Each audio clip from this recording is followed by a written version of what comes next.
Let's take a look at how to fix the problem of not being able to paint in Corel Painter.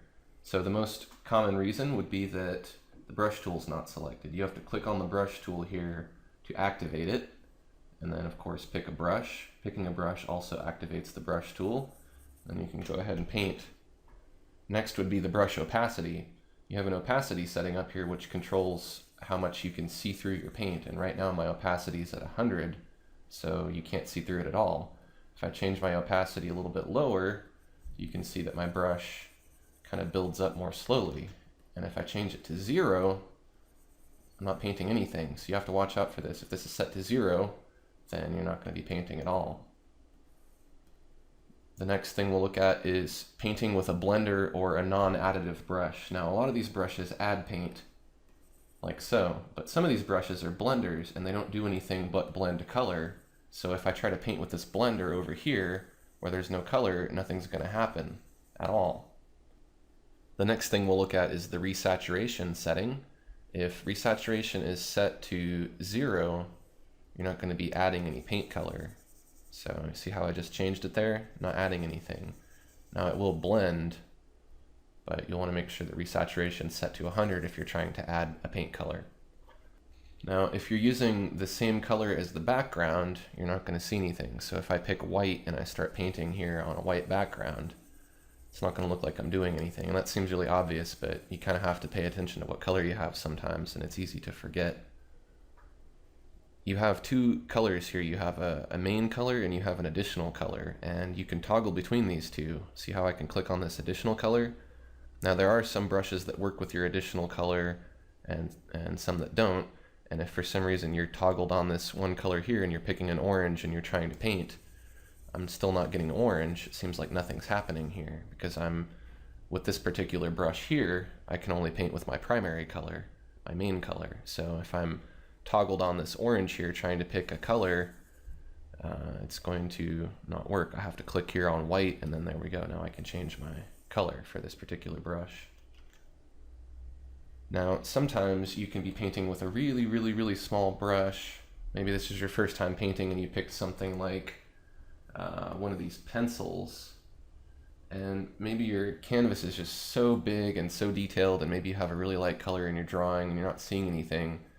It could be that you are drawing, but maybe you're just not pressing down hard enough, or your brush is just too small. So make sure you're pressing down pretty hard, not hard enough to break your pen.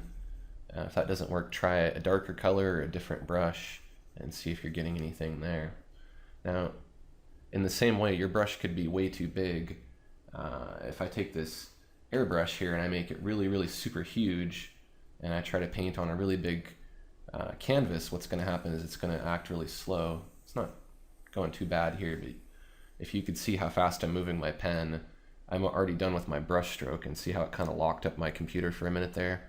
If you try to do too much at once, you're going to overload your computer, and what that can do is that can have a result of just slowing things down and not really letting you paint in the way that you want to. So make sure your brush isn't super big, and make sure that your canvas isn't really, really large either. And if you want to know what a good canvas size is, you can watch my video on resolution. Now, the next thing, which is probably also very common, is that maybe you're painting on the wrong layer, and maybe for some reason I want to be adding to a particular layer here, like this title. Maybe I want to change the color here, like this. And then if I go to paint on another layer and try to do something, let's say maybe I want to try to change the color again. Whoops, what's happening? What's going on here? Oh, I see, I'm painting on the wrong layer. This is the canvas layer. This isn't the title layer. I have to go back to the title layer. Okay, now I can paint. So that could be an issue there. You'll also notice that I turned this little preserve transparency lock on, and what that did is that kind of locked my paint inside of this shape so I could paint over it without painting outside of it. You can see if I turn this off, then I can paint anywhere I want and cover it up. So if this is on and you create a new layer, what it's going to do is it's locking you out of the transparency. It's not letting you paint on anything that's transparent. And on a new layer, everything is transparent. So long story short, you can't paint when this is on a new layer, so you have to turn it off. So watch out for that. In the same way, selections can kind of mess you up too. If you use a lot of selections, like let's say we use this rectangular selection tool here and we make a selection, if you try to paint inside of your selection, it's perfectly fine. You can paint inside of your selection all you want. But if you try to paint outside of it, over here off to the right, it won't work, because the point of the selection is to confine your paint inside of that area.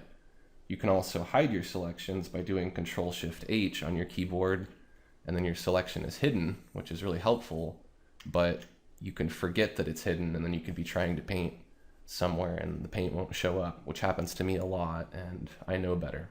Now, while we're on layers, there's also layer opacity, just the same as there's brush opacity, and I can change the opacity of my layer and dim it down if I want to, and I can even set it to 0. So in some cases I could be trying to paint right now on this title layer with red, and I'm not seeing anything, but if I turn the opacity back up, you can see that paint is there. It's just fine.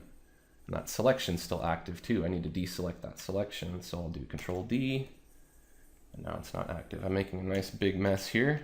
Now layers can also be hidden, so I can have this layer here with this red dot, and I can turn off the visibility of it by clicking this eyeball. So a layer could be hidden. I could be trying to paint on a layer and not see anything happening. If I turn the eyeball back on, there you go. There's my paint. So you have to watch out for that.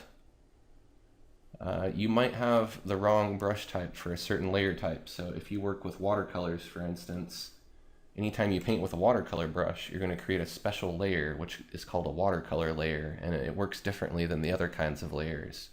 You can really only work with watercolor brushes on watercolor layers. So if I switch to a different brush like this blender and I try to blend on this watercolor layer with this selected, I get this error message, and it doesn't matter what I do. If I try to use any brush other than a watercolor brush, I'm always going to get that message and I can't paint. I can paint on other layers all I want, but I just can't paint on that watercolor layer unless I use a watercolor brush, and then it's perfectly fine to do that. See, I have it selected. I'll take this blue with this watercolor brush and I'll paint, and I can add to that. Now we'll take a look at paper textures, because sometimes you can have your settings on your paper texture affect your brush, and one of the brushes that's affected by it a lot are the chalk brushes. And you can see how this chalk picks up this paper texture. Well, if I change these paper settings to something like this and I try to paint, you can see I get this nice thick thing here. If I put it the other way and I turn the settings all the way up, you can see I don't get as much paint. So for someone who doesn't press down very hard, you could be trying to draw with this right now, and you might not be getting any results unless you press it down really, really hard. And even in that case, depending on which paper you pick, you might not get what you think you'll get. If we take this brush, for instance, and we turn the settings all the way up on this, and we try to paint, see, I'm getting only some little areas here and there, but I'm not getting as much paint as I think I would get. If I put the settings back down, the brush is working totally differently now. So you will have to watch out for these settings here in your paper as well. Sometimes these toggle settings can affect the way the paper works too. You'll get different results where it kind of inverts the paper. So that could cause you to get some weird effects. And then the very last thing that we'll look at is a mask. And if you want to learn more about masks, you can watch one of my videos on masks. But basically, when you add a mask to a layer by clicking on the mask icon, and you paint with black in a mask, you will conceal part of that layer, or all of it, if you paint over it with black. It doesn't erase it, it just hides it. If you paint with white, it brings it back. So there could be a case where if you're using a mask and for some reason you painted over everything with black, and then you exited the mask and you went back to the layer and you tried to paint somewhere on that layer, you wouldn't be able to paint on that masked off area. You'd only be able to paint outside of it. And this is kind of a weird, tricky thing, and most of you probably won't be having this problem, but if you are, you can right click on the mask and you can go to delete layer mask, and then it'll go away. So I hope this was helpful if you're having trouble painting with Corel Painter. If you found this information helpful, take a quick second to like this video and share it on YouTube. and that'll make it easier for other artists out there to find this information. Thanks for watching, and stay tuned for my next video.